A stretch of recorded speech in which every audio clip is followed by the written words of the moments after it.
11 राजाओं के साथ मुकाबले में आर्थर ने अपनी कुशलता साबित कर दी। इसके बाद उसने अपना न्यायालय और order of the round table स्थापित करने का फैसला किया।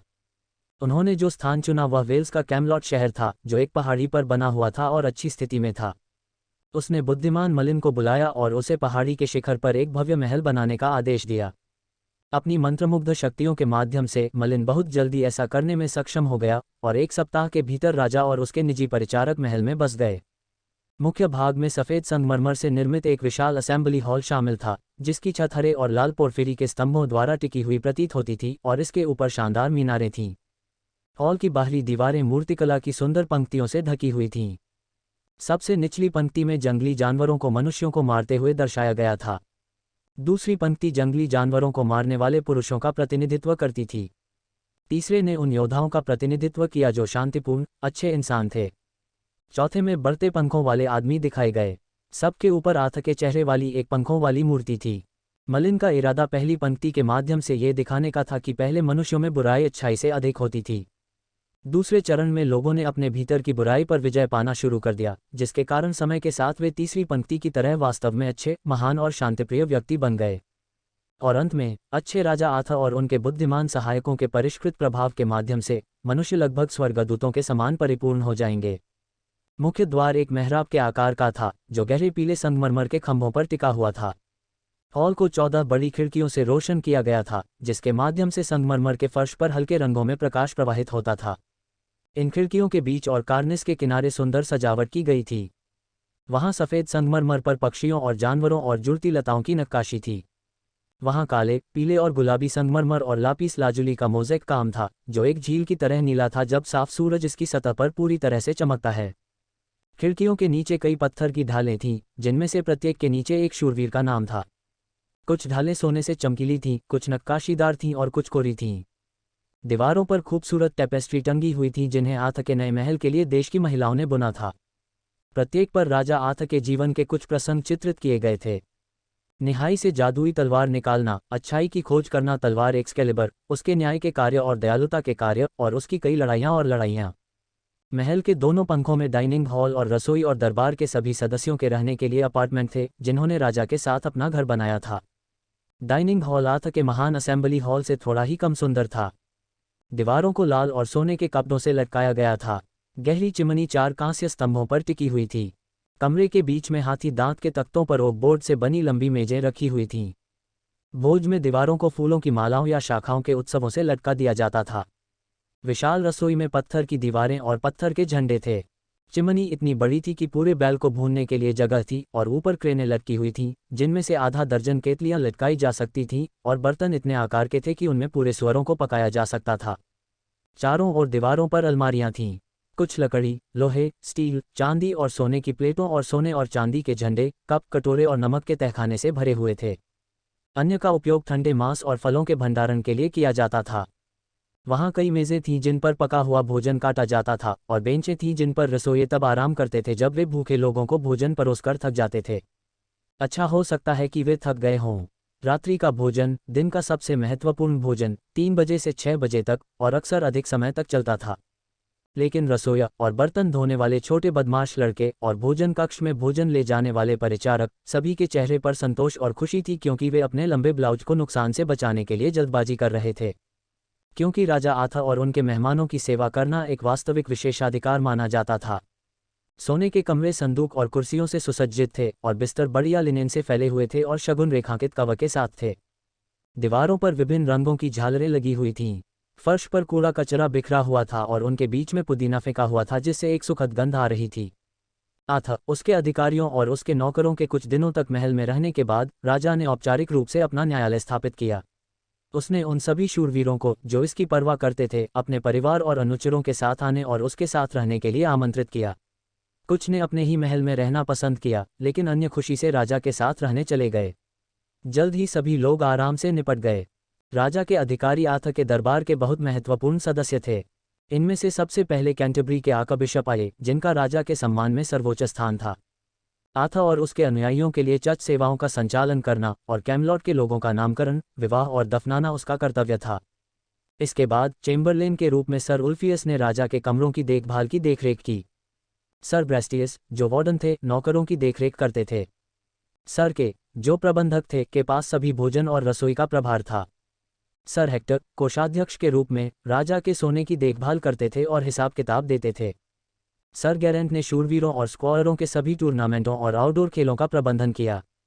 इनकी सहायता के लिए अन्य अधिकारी भी थे और सभी अपना कार्य निष्ठा एवं प्रेमपूर्वक करते थे।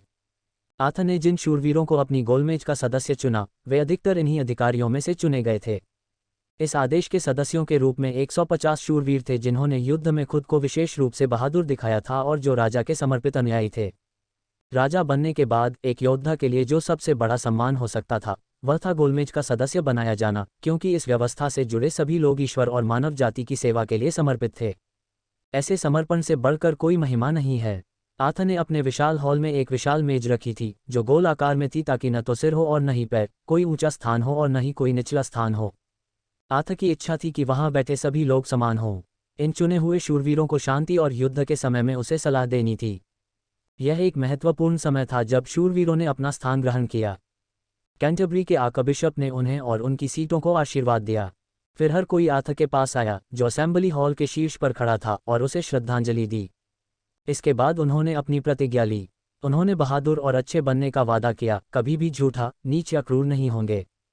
यदि कोई जिसके साथ वे लड़े थे दया की भीख मांगता था तो वे उस पर दया दिखाते थे। और उन्होंने कसम खाई कि वे कभी भी गलत मकसद या पैसे के लिए नहीं लड़ेंगे। प्रत्येक वर्ष पिंतेकुस्त के पर्व पर उन्हें ये प्रतिज्ञाएं दोहरानी थीं।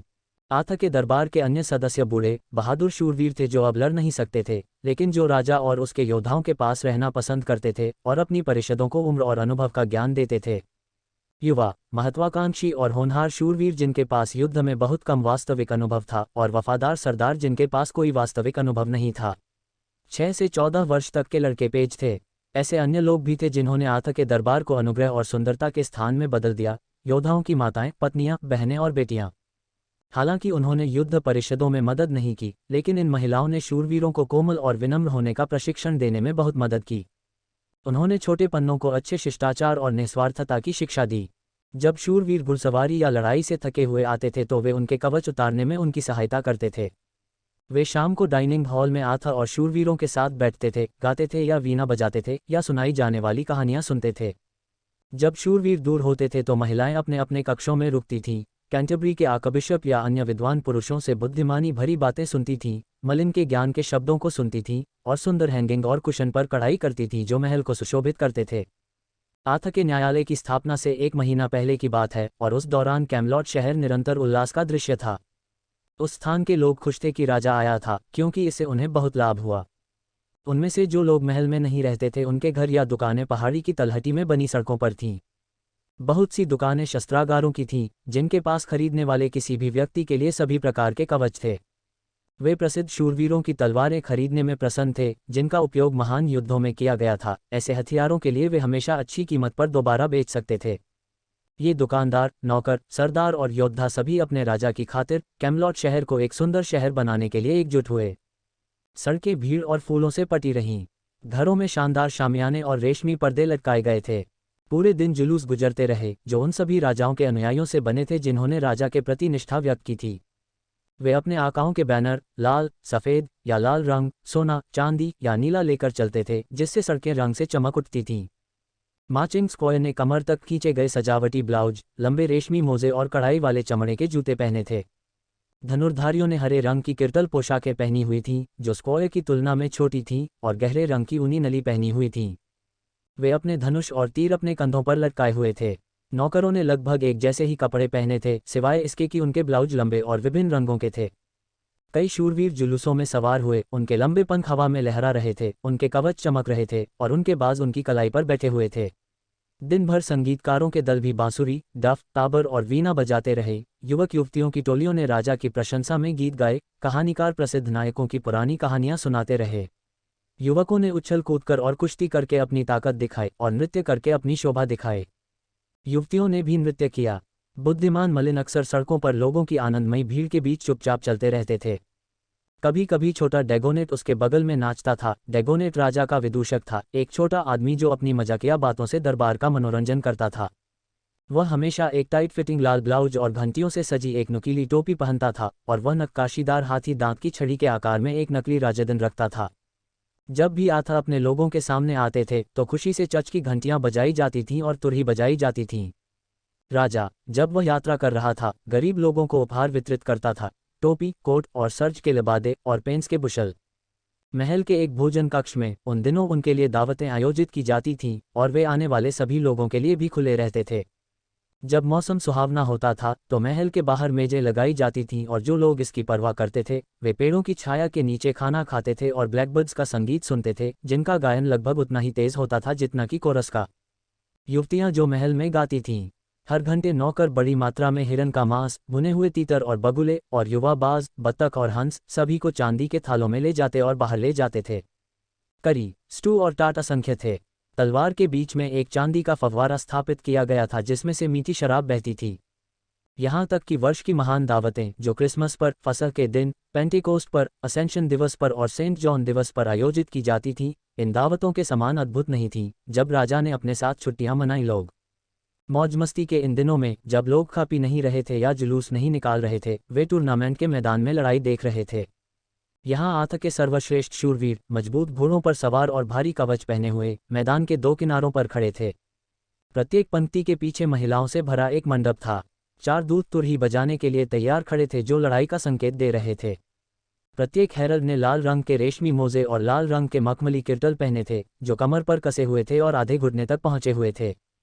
जब शुरू होने का समय आया तो दूतों ने तुरही बजाई, महिलाएं उत्सुकता से झुक गईं और शूरवीरों ने अपने घोड़ों को आगे बढ़ाया, अपने भालों के साथ आराम से सवार हुए।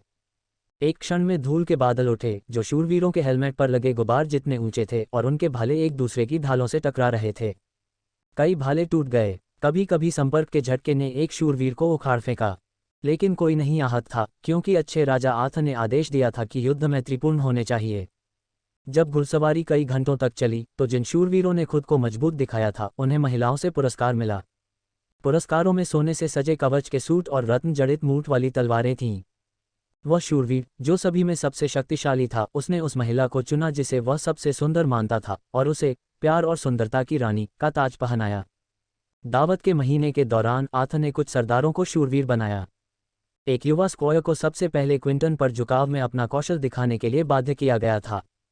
तब उसके पिता ने उसे शिकार के लिए बाज और गौरैया और हथियार और वस्त्र दिए। उसने अपने बेटे के साथियों को वस्त्र और हथियार दिए और उनकी माताओं और बहनों को फर और कढ़ाई वाले वस्त्र और सोने की पेटियां दीं। अंत में उसने गायकों, वादकों, नौकरों और कैमलॉट के गरीब लोगों को धन दिया। लगभग सूर्यास्त के समय युवा वर्ग चर्च में गया जहां कैंटरबरी के आर्कबिशप ने एक गंभीर सेवा आयोजित की। युवक ने वह कवच लिया जिसे उसने चुना था और उसे वेदी के सामने फर्श पर रख दिया। फिर उसे अकेला छोड़ दिया गया और पूरी रात उसने ईश्वर से प्रार्थना की कि वह उसे एक महान और सच्चा शूरवीर बनने की शक्ति दे। सुबह राजा चर्च में आया जिसमें उसके सरदार और आर्चबिशप भी शामिल हुए। सरदार ने अपनी तलवार वेदी पर रख दी। इस प्रकार यह मसीह के प्रति उसकी भक्ति और पवित्र जीवन जीने के उसके दृढ़ संकल्प को दर्शाता है। राजा आथा ने युवक पर तलवार और स्पर्श बांध दिए और एक्सकैलिबर लेते हुए उसके कंधे पर हल्के से मारा और कहा, तुम एक सच्चे और वफादार शूरवीर बनो।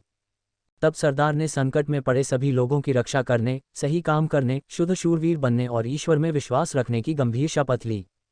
उसके बाद कैंटरबरी के आर्कबिशप ने एक गंभीर धर्मोपदेश दिया। जब दावत और छुट्टियों का महीना समाप्त हो गया तो दरबार के सदस्य अपने जीवन की सामान्य आदतों में लौट आए। गोलमेज के शूरवीर गलतियों को सही करने और कानून लागू करने के लिए आगे बढ़े। जो लोग संकट में थे वे सहायता के लिए राजा के पास आए और पूरे देश में आथा का दरबार एक ऐसे स्थान के रूप में प्रसिद्ध था जहां कभी भी निर्दयता नहीं की जाती थी और जहां सत्य, न्याय और प्रेम का शासन था।